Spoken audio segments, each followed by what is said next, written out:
For you now being ingrained in Western Pennsylvania, just what's it like getting a sense of what Western Pennsylvania golf is, what the heartbeat is, and everything along those lines? Yeah, I think that one of the reasons we announced the anchor site is not just because of the golf course, but the community is so supportive of this event. And like we talked about, we have had over 3,500 volunteers sign up already, and just having that support for the U.S. Open is so critical to us. And the community support around here is one of the greatest places we go. What did you mean? What does it mean about the USGA's history here at Oakmont? Just the ability to see so many wonderful championships across so many different formats just be held here at such a historic course. Yeah, it's important. I mean, we've had feedback from players and other people in our organization that where champions win is important, and to have champions win not just the U.S. Open but other championships here is great. For we're extremely intent upon preserving the history of the game, and to continue to go back to places like Oakmont continues to support that.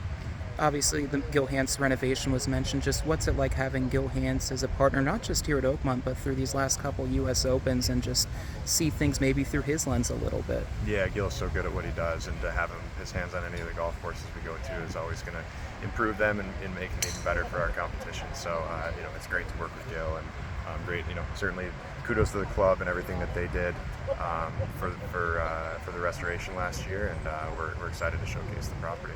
When you walk the grounds, what do you see that really sticks out among those renovations? It's just the way that they've expanded some of the green surfaces. I think that they've recaptured some hole locations. It'll be really interesting to see how they play. When you think of U.S. Open, what comes to mind for you? I just think it's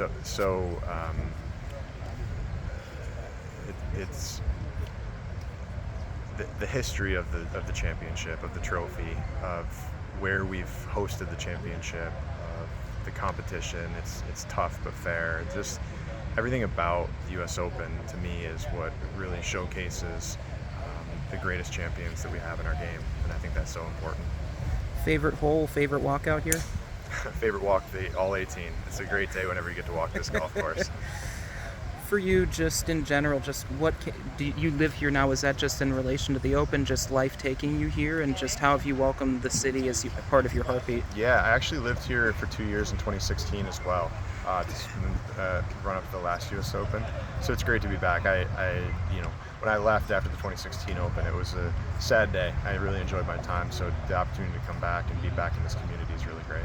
What impressions did you get from 2016? Obviously, it's a different course. Obviously, DJ winning, it was a famous finish. Just what did you make of that week in general?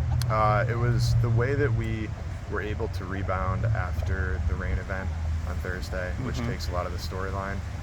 But there was a moment, early Friday morning where we were out there determining, can we actually open to fans, and just the way that the maintenance team got the course back ready to go for the players, the way that our operations team got the property ready back to host fans, from our off-site parking lots all the way to the on-site movement throughout the property.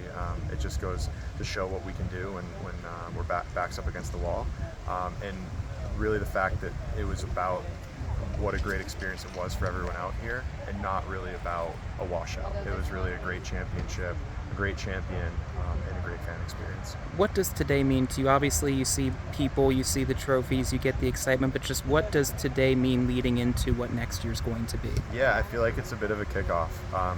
Every year we have the U.S. Open in June, and then there's the feeling of the next up and who's on the clock. And I'm fortunate I get to do the U.S. Open every year. But being part of this community and part of this club, I know how important it is to be the next one up. And we have this 1 year lead time running into all the excitement and festivities surrounding getting ready for the championship. And there's a lot of work, but we're excited to have a great 7 days next year and again, crown a great champion. No pressure because there's a video on, but what's the lowest score you've shot here? Oh gosh, I've been fortunate to break 80, but I certainly play from different tees than the pros. Any birdies? I've had a couple. Yeah, it was fun to birdie 17 a couple times. That's always a good birdie. It's a fun short hole, so if you can hit your drive in a good spot, you got a chance at it. So that's always a fun one.